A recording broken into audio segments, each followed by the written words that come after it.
Chapter 1. Advance. Edge of the Unknown Regions. 34 years after the Battle of Yavin.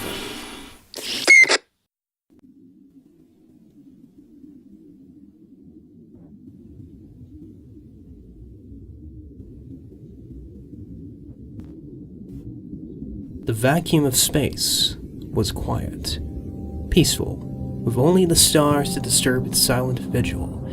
Resting on the edge of explored space, this frontier colony was far removed from the busy hyperspace lanes that dominated much of the neighboring core and mid-rim.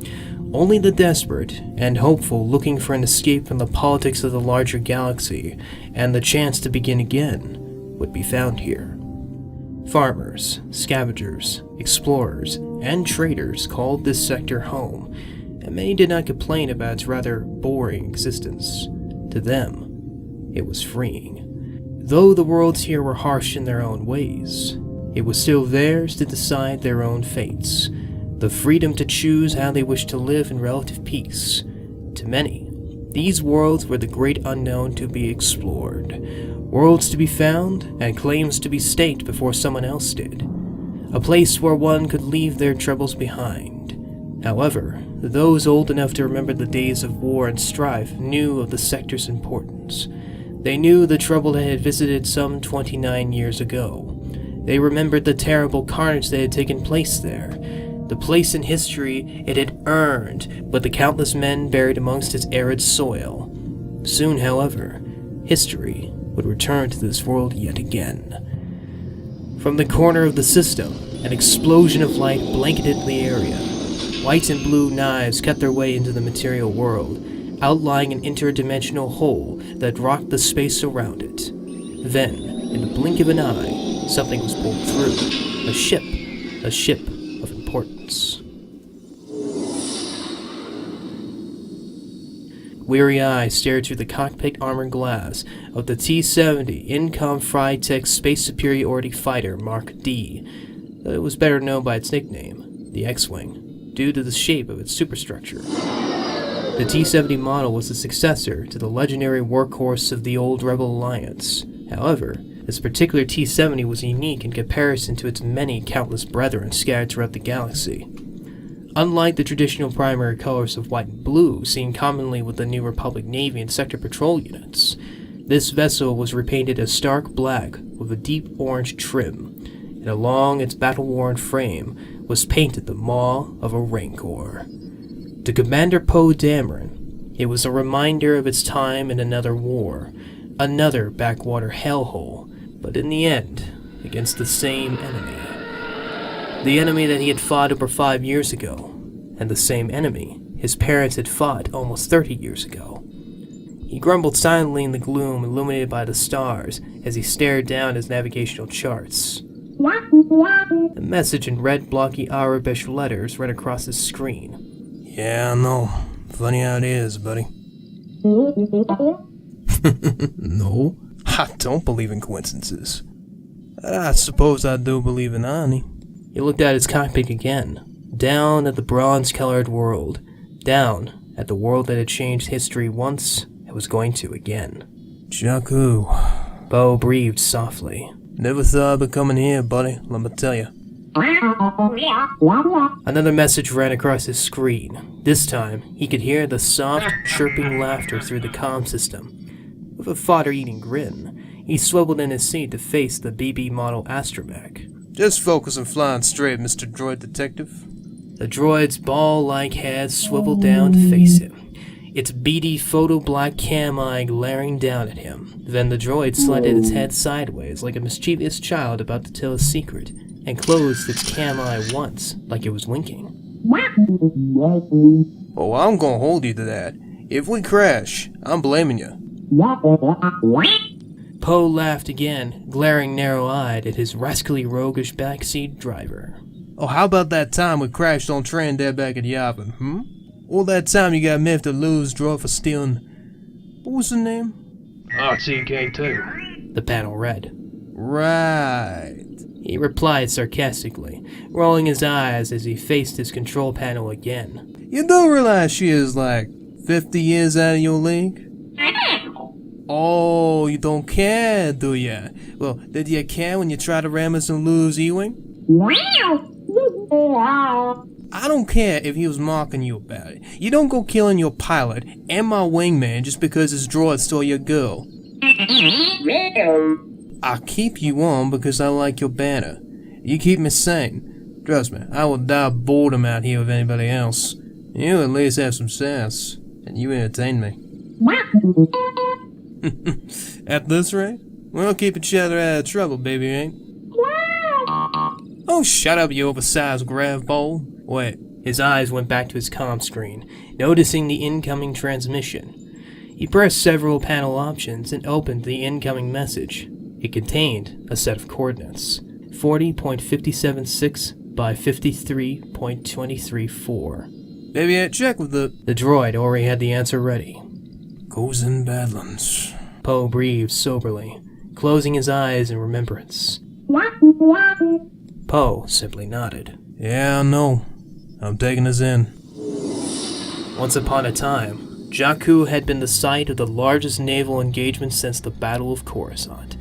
Hundreds of ships, thousands of fighters, battalions of men in armor fighting on the ground, all exchanging fire in the space surrounding the planet like the wrath of deities. Ships exploded on impact from hundreds of turbolasers. Others rammed into each other in the confined and crowded space. Some even collided just by coming out of hyperspace. For 70 hours, the navies of the New Republic and the remnants of the Galactic Empire turned a once quiet colony into a savage battlefield, as each side refused to back down, each convinced it was in the right. In the end, the battle had ended in a stalemate. Both fleets, too battered and exhausted to continue, limped back to their defensive positions on either sides of the planet, ordering the men on the ground to dig into whatever positions they managed to take. For weeks, they watched the other in measured contemplation, waiting for the orders that never came, waiting for the end that came in the halls of politics. His parents had fought in that battle. Their stories had haunted him. The actions of that day haunted the galaxy and set the stage for the present. A bloody conflict that had yet to be resolved. A war that never really ended. We're coming in, buddy. Poe called to BB-8 over the comms. Set the air shield 60 degrees. The X-Wing roared through the night sky under a dazzle of heat. Fire burned off the sides of the blue-tinted shields like the fall of angels. Then, a moment later, they hit the upper atmosphere. Steam billowed off the craft as it glided through the cloud cover. As the vessel settled, Poe hit the bow lights. By the Force, he gasped. There, in the valleys below, was a graveyard of thousands of souls. Everywhere was debris. Everywhere was the evidence of the climactic end to a climactic war.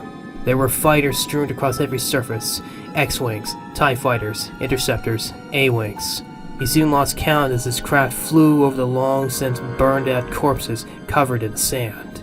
He looked left, and he saw the torn half of a blockade runner, his engine pods scattered amongst the hills behind it. He looked left. A Star Destroyer, he thought in awe. An Imperial II class. The mile-long ship was buried in the sand, its bridge section missing. BB-8 chirped out a warning, and he pulled up, gliding over a dune. Then he saw them. More Star Destroyers. Among the blockade runners, Nebuloids, Raider-class cruisers. A Moncal. 5, 6, 7. He quickly lost count. He didn't even bother trying to count the walkers and grav tanks that littered the battlefield. His father's words, his mother's words, rang loud in his head like a brass bell tolling at noon. A sense of foreboding ate right into his bones of cold that stiffened his nerves. I've never seen so much death, he repeated to himself. BB-8 quickly agreed. Poe suddenly found it strangely fitting that the planet's surface had a red palette to it. He had the disturbing image of the blood of the falling pooling into the sand like upon a canvas. BB-8 quickly interrupted his mind with a warning. Never look back, Poe. You're distracted from the now. Poe nodded. Let's get what we came here for. 30 minutes later, they found it. It was a long, stretching canyon system made up of deep arroyos and dipping valleys that Poe guessed once formulated some aquatic trench. Suddenly, on either side of Poe's X-Wing, rose from the darkness a pair of C-95 headhunters who shouted his approach. BB-8 beeped in utter surprise and scornfully chirped at his pilot. Buddy, you wouldn't be able to scan 30 meters in this terrain. His mind raced as the fighters continued to trail him. A dozen opportunities presented themselves to elude his captors, but almost all of them depended upon the starfighters not shooting him down immediately if he took evasive maneuvers. Suddenly, his radio squawked as a distinctive real accent came online. Unidentified vessel, this is restricted airspace. Identify yourself or you will be fired upon. Over. This is Commander Poe Dameron of Black Squadron, 75th Fire Wing. Gas Organa sent me. Over. A second voice, possessing the metallic bass of a Duros, chuckled. A flying Rancor, eh? Never thought we'd have a war hero in our midst. Poe chuckled back with a wry grin. Rancor's about back with a vengeance. The real voice replied. Indeed.